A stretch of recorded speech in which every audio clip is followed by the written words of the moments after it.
പൃഥ്വി ഭാരനാശോ മുകുന്ദ നിനക്ക് വന്ദനം. എൻ്റെ പ്രിയപ്പെട്ട പ്രജകളെ, ശ്രീഹരിയുടെ പാദങ്ങൾ പണ്ട് നമ്മുടെ തലയിൽ പതിക്കുമ്പോൾ ഒരേ ഒരു ആഗ്രഹമേ ഉണ്ടായിരുന്നുള്ളൂ. വീണ്ടും വീണ്ടും വർഷത്തിലൊരിക്കലെങ്കിലും നിങ്ങളെ വന്ന് കാണുക. ഭാർഗവരാമൻ പണ്ട് മഴുവറിഞ്ഞ് തീർത്ത കൊച്ചു കേരളമല്ല ഇന്ന് കേരളം. ഇന്ന് ലോകം മുഴുവൻ കേരളമാണ്. ആഴ്ചകളോളം ഓണാഘോഷവും. ഇത് നമ്മെ വല്ലാതെ ആനന്ദിപ്പിക്കുന്നു. ദുഃഖിപ്പിക്കുന്ന മറ്റൊരു വസ്തുതയുണ്ട്.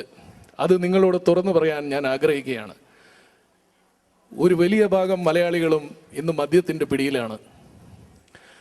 പണ്ട് ഇക്ഷാകുവിനും സൂര്യനെയും പിന്നീട് അർജുനെയും ഭഗവത്ഗീതയിലൂടെയും ഉപനിഷത്തുകളിലൂടെയും ഭഗവാൻ ഉപദേശിച്ചത് കഴിയുന്നത്ര രജസും തമസും വർജിക്കണമെന്നുള്ളതാണ്. ഇന്ന്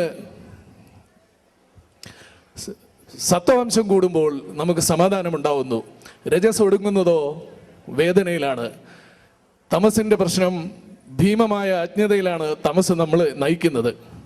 ഇന്ന് മലയാളി തമസിൽ ഒടുങ്ങിയിരിക്കുകയാണ്. ഈ തമസാണ് സ്ത്രീകളോട് മോശമായി പെരുമാറാനും വളരെ പ്രയാസപ്പെട്ട് കെട്ടിയ മനുഷ്യജന്മം കുടിച്ച് കൂത്താടാനും പലരെയും പ്രേരിപ്പിക്കുന്നത്.